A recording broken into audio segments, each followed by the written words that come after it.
Welcome, welcome, welcome. This is Peter Winnick. I'm the founder and CEO at Thought Leadership Leverage, and you're joining us on the podcast, which is Leveraging Thought Leadership. Today, my guest is Kerim Kfuri, who's an interesting guy to say the least. He is a global entrepreneur. He served as president and CEO of the Atlas Network, which is a global supply chain enterprise.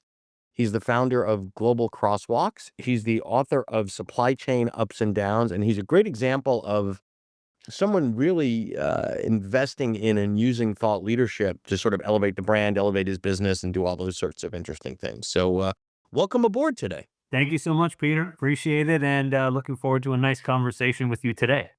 Yeah. So given that you're running these businesses, given that you're a busy guy, when did you decide to say, I need to spend more time in my day developing and curating and researching and becoming a thought leader of sorts?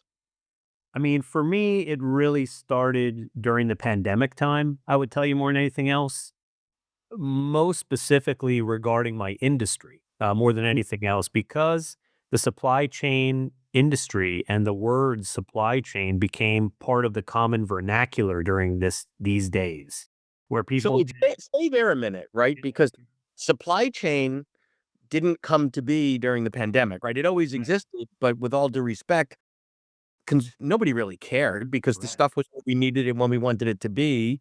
So why would I even think about it? Then all of a sudden, uh-oh, take my toilet paper away. Now I'm really concerned, right? So Exactly. Take my toilet paper away. I'm really concerned. Or in more serious matters, medical workers not having PPE, or whatever really was impacting our daily lives, our ability to get cars. The whole car market was disrupted. And microchips and things that we use every single day, buy and sell our commerce, our economy was impacted. Workers couldn't go to work and people couldn't truck goods from ports to final destinations, and containers were sitting out in the ports outside of Long Beach in California and outside of New York, and you could see them in the distance, just like hundreds of ships just sitting out there, marooned.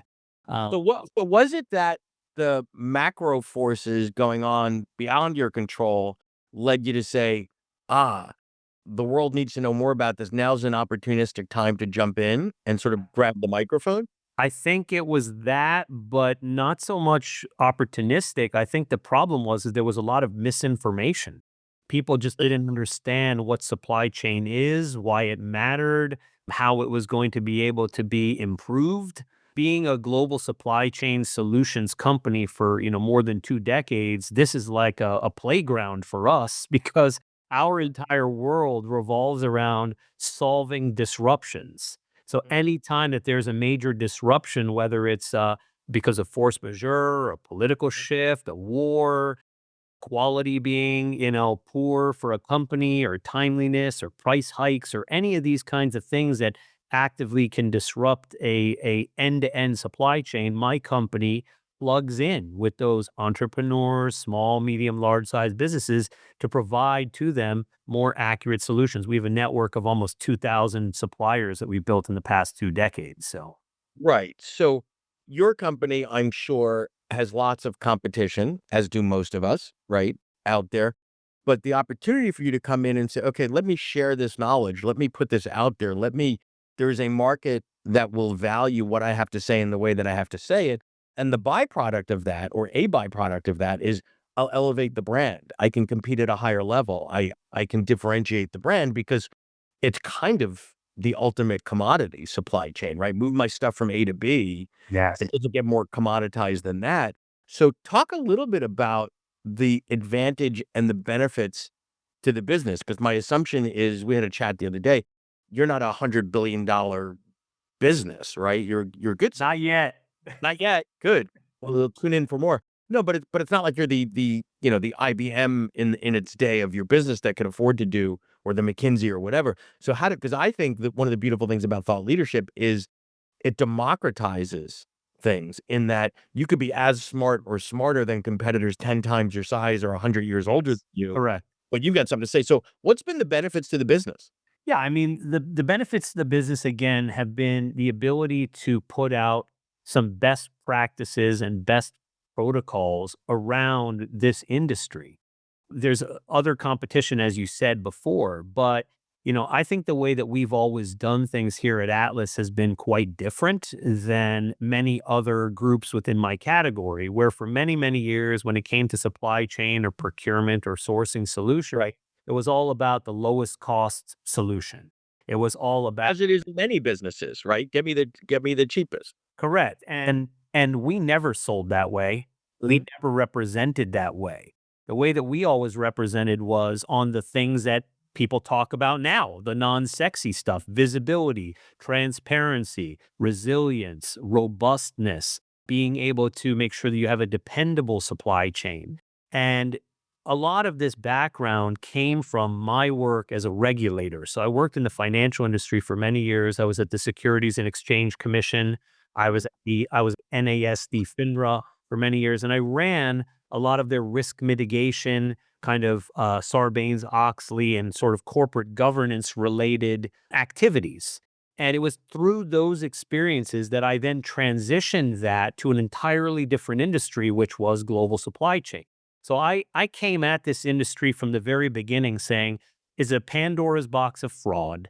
There's a Mhm. lot of kind of low cost solutions that are being provided. And in the end, there isn't enough protections or recourses for the businesses that need it the most. But go back to benefits in terms of, are you acquiring new clients because of this? Are existing clients staying longer? Were you Yes. invited to bid on opportunities that are far larger than you might have in the past? Sure, all the above. I mean, all of the above. The more but it all started with that foundation. We had Yeah. great business policies and practices in place because I don't believe that you can truly be a thought leader without having the concrete foundation to stand upon to say, this is the reason why I'm a thought leader. I'm No, a no, thought leader. but you can in a B2B environment have all of that foundational stuff and not be putting the energy into broadcast and amplified. That's where I wanted to. So Yes, correct. That's given true. That's true. given that B2B marketing is not easy, right? Talk about the ROI of the investments you have made and continue to make in thought leadership relative to whether it's the growth of the business, the value of the business, net new client, like that sort of stuff. Because I think a lot of people Sure. miss the point often that it's actually a really amazing marketing and client acquisition vehicle. It absolutely is. I mean, we have been able to break into new industry categories. We've been able to get new clients that are in our current industry that just see certain levels of visibility. The company itself, just holistically, has been able to be more readily positioned as an expert in the field of Mm. global supply chain, even though we're not a massive company, as you said before. And that all comes through having that more outward appearance and using the thought leadership side of this. So it lets And you punch above your weight, right? So if somebody is a potential client or a current client and they start to see you're speaking at conferences, you're reading, you're publishing your book, there's an implied like, wow, these guys are kind of a big deal. How cool is it that they're my vendor, they're my partner, they're my distribution partner, whatever. So there's sort of that piece of it, right? yes, Um, absolutely, absolutely. And then you have a FOMO piece of it as well, where you have other groups in a category that say, "Oh, these guys are all working with these people, and I see them out and about doing things. I would like to now get involved in this kind of successful train." And so that happens too, for sure. And you mentioned earlier, and I love this, that you've never sold on price as an organization. Is this yet another justification for you may, and I'm not saying you're, but yeah, you're going to pay a bit of a premium working with us, but here's why, right? Absolutely. But and the why, the explanation is you may pay an extra 50 cents, but we're going to save you those $5 in headaches. I mean, when you make these moves to delegate the supply chain management function to professionals who are looking after your interests every single day, you safeguard the interests of your business, the success, and honestly, in many cases, sometimes the ability that your business won't implode or possibly go out of business. I mean, there have been so many nightmare stories I've seen where clients or companies went for a low cost solution. They had no visibility, they had no recourse, and they end up missing sales cycles, have to then fire people, and their business essentially takes a major hit or potentially even goes out of business. So it's very important that, we always sold on the idea that we're bringing true strategic value, and that's what's valuable to your organization. If you're enjoying this episode of Leveraging Thought Leadership, please make sure to subscribe. If you'd like to help spread the word about our podcast, please leave a 5-star review at ratethispodcast.com/LTL and share it with your friends. We're available on Apple Podcasts and on all major listening apps, as well as at thoughtleadershipleverage.com/podcast. So touch on for a moment, if you would, the access that it gives you, right? Because pick a target ideal client for you, and your sales team could be banging on their doors for, months, as are their competitors. There's really 2 calls they can now make to a potential client, right? Or you can make, hey, we're a supply chain solution company, blah, blah, blah. Who cares, right? Or, hey, would you like to talk to our CEO? He literally wrote the book on, right? Yes. Absolutely. I mean, and that is definitely a calling card. I mean, we talk about when you write a book, what's the purpose and the intention of it? Anybody who's written a book or is involved in it, it's not really necessarily a big money maker. So what it provides is it provides that backbone of some level of credibility, especially if you're doing something which is about best practices and protocols. I mean, to give you an idea, I launched this book at ASCM, which is the Association of Supply Chain Management. It's one of the largest, organizations in the space, which is all about the dedication to best practices, protocols, and with chapters across the world.